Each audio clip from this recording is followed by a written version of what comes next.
अस्सलाम वालेकुम। यूसुफ अरे मेजर साहब अख सर मेरे रखियत करना था सियालकोट तो जी बिस्मिल्लाह जी नू अख अख सर हाय अख पूरी कायनात ਨੂੰ ਸਮੇਟ ਦਿੱਤਾ ਤੁਸੀਂ हाय ਇੱਕ ਖੁਦੇ ਚ ਸਮੁੰਦਰ ਨੂੰ ਬੰਦ ਕੀਤਾ ਅੱਖ ਮਸਜਿਦ ਤੇ ਮੰਦਰ ਦਾ ਝਗੜਾ ਮੁਕਾਉਂਦੀ हाय हा हा हा हा ਹਾਂਜੀ ਅੱਖ ਪੱਟੀ ਦੇ ਪੀੜਾ ਪੁਰਾਂਦੀ ਅੱਖ ਬੁੱਲੇ ਨੂੰ ਨਚਾਉਂਦੀ ਹਾਂਜੀ ਆਹਾ ਤੇ ਕਿੱਥੇ ਮਹਿਰ ਅਲੀ ਕਿੱਥੇ ਤੇਰੀ ਸਨਾ ਗੁਸਤਾਖ ਅੱਖੀਂ ਕਿੱਥੇ ਜਾੜੀਆਂ ਅਮਜਦ ਪਰਵੇਜ਼ ਸਾਹਿਬ ਦਾ ਸਲਾਮ ਕਬੂਲ ਕਰੋ ਜੂਨੇ ਵਾਸਤੇ ਰਹਿਣ ਦਾ ਬਾਤ ਹਾਏ ਅੱਖ ਦੇ ਫਿਲਾਸਫਰ ਉਹਨਾਂ ਨੇ ਕਿਹਾ ਜੀ ਅੱਖ ਦੇ ਫਿਲਾਸਫਰ ਮੇਜਰ ਜ਼ਕੀ ਸਾਹਿਬ ਅੱਖ ਬਰਬਾਦ ਕਰਦੀ ਹਾਏ ਅੱਖ ਰੁਸਵਾ ਕਰਦੀ ਹਾਏ ਹਾਏ ਹਾਏ ਰਸਵਾਈਆਂ ਦਿੰਦੀ ਹਾਂ ਅੱਖ ਹਯਾ ਦਿੰਦੀ ਹਾਂ ਅੱਖ ਇੱਜ਼ਤ ਦਿੰਦੀ ਹਾਂ ਅੱਖ ਇhtiraam ਦਿੰਦੀ ਠੀਕ ਹੈ ਅੱਖ ਬਦਨਾਮੀਆਂ ਦਿੰਦੀ ਅੱਖ ਬਦਨਾਮੀਆਂ ਦਿੰਦੀ ਹਾਏ ਅੱਖ ਜ਼ਿਲਤ ਦਿੰਦੀ ਦਿੰਦੀ ਔਰ ਅੱਖ ਇਨਸਾਨ ਨੂੰ ਅਰੂਜ ਦਿੰਦੀ ਇੱਕ ਮੁਕਾਮ ਤੇ ਪਹੁੰਚਾ ਦਿੰਦੀ ਹਾਂ ਹਾਂ ਇਹ ਤੇ ਹੈ ਉਹ ਮੁਕਾਮ ਇਨਸਾਨ ਦੇ ਅੰਦਰ ਹੀ ਠੀਕ ਉਸ ਮੁਕਾਮ ਅੰਦਰੋਂ ਕੱਢ ਕੇ ਬਾਹਰ ਆ ਬਿਆਨਾ ਆਖੋ ਵਜ੍ਹਾ ਜ਼ਰੀਆ ਜਿਹੜਾ ਇਨਸਾਨ ਦੇ ਜਿਸਮ ਦੇ ਵਿੱਚ quickest possible ਜਿਹੜਾ ਨਾ ਜੀ means of communication ਹੈ ਵਾਹ ਵਾਹ ਵਾਹ ਇਹਨੇ ਕਮਿਊਨੀਕੇਟ ਕਰਨਾ ਔਰ ਇਹਨੂੰ ਕਮਿਊਨੀਕੇਟ ਤੁਸੀਂ ਕਿਸ ਅੰਦਾਜ਼ ਵਿੱਚ ਕਰਦੇ ਹੋ ਠੀਕ ਹੈ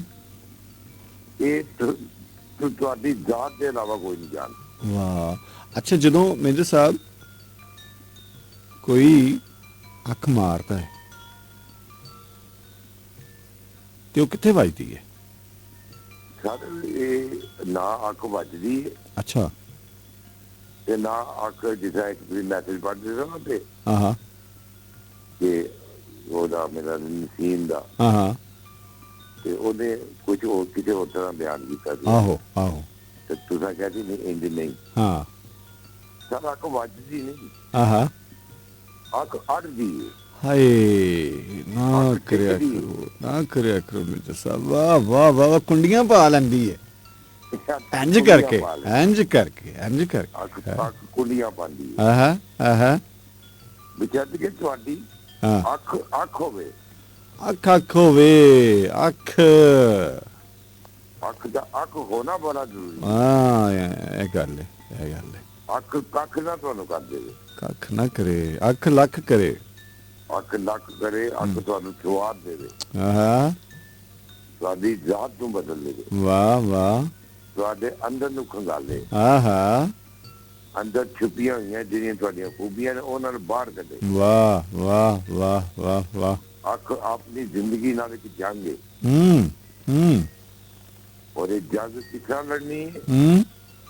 ਇਹ ਤੁਹਾਡੇ ਦਿਲ ਨੇ ਤੁਹਾਨੂੰ ਆਵਾਜ਼ ਦੇਣੀ ਹੈ ਦਿਲ ਨੇ ਆਵਾਜ਼ ਦੇਣੀ ਹੈ ਕਿ ਇਹਦੀ ਪਲਾਨਿੰਗ ਕਿਸ ਤਰ੍ਹਾਂ ਕਰਨੀ ਹੈ ਅੱਖ ਨੇ ਬਾਹਰ ਆਣਾ ਬਿਲਕੁਲ ਠੀਕ ਹੋ ਗਿਆ ਬਿਲਕੁਲ ਠੀਕ ਔਰ ਨਿਸ਼ਾਨੀਆਂ ਸਾਹਮਣੇ ਤੁਹਾਨੂੰ ਅੱਲਾਹ ਨੇ ਦਿੱਤੀਆਂ ਨਹੀਂ ਨੇ ਮਲਕ ਅਸਲਮ ਕਲਮਾ ਚੌਕ ਵਾਲੇ ਇਸਲਾਮ ਕਹਿ ਰਹੇ ਨੇ ਤੁਹਾਨੂੰ ਸਾਥ ਜੂਨੇ ਵਾਸਤੇ ਨੇ ਜਿਹੜੇ ਤੁਸੀਂ ਅਲਫਾਜ਼ ਬਿਆਨ ਕੀਤੇ ਸਨ ਅਸਲਮ ਸਾਹਿਬ ਯੂਸਫ ਸਾਹਿਬ ਨੇ ਅੱਜ ਮੇਰਾ ਦਿਲ ਕਰਦਾ ਸੀ ਪਿਆ ਕਿ ਉਹ ਅਲਫਾਜ਼ ਮੈਂ ਇਸਤੇਮਾਲ ਕਰਾਂ ਤੇ ਯਾਰ ਅਗਰ ਅੱਖਾਂ ਦੀ ਗਹਿਰਾਈ ਚ ਜਾਣਾ ਹੈ ਜੋ ਅਸਲਮ ਕਲਮਾ ਚੌਕ ਵਾਲੇ ਦੀ ਅੱਖਾਂ ਚ ਚਲੇ ਜਾਓ ਉਹਨਾਂ ਦੇ ਵਾਕਈ ਇੱਕ ਸਕੈਨਰ ਲੱਗਾ ਆਹੋ ਯਕੀਨ ਕਰੋ ਤੇ ਬਕਾਇਦਾ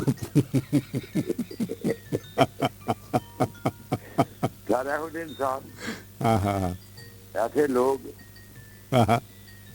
ਆਪਣੀ ਜ਼ਿੰਦਗੀ ਨੂੰ ਦਾਅ ਤੇ ਲਗਾ ਕੇ ਆਪਣੀ ਸਾਰੀ ਜ਼ਿੰਦਗੀ ਦੀ ਮਸੂਫੀਆਤ ਖਤਮ ਕਰਕੇ ਆਪਣੀ ਜ਼ਾਤ ਨੂੰ ਕਿਸੇ ਦੂਸਰੇ ਦੀ ਵਕਫ ਕਰ ਦੇਣਾ ਬਿਲਕੁਲ ਬਹੁਤ ਵੱਡੀ ਹੈ ਇਹ ਲੱਗੀ ਜੀ ਬਿਲਕੁਲ ਸਹੀ ਹੈ ਲਾਣੀ ਆਇਆ ਚਾਹੀਦੀ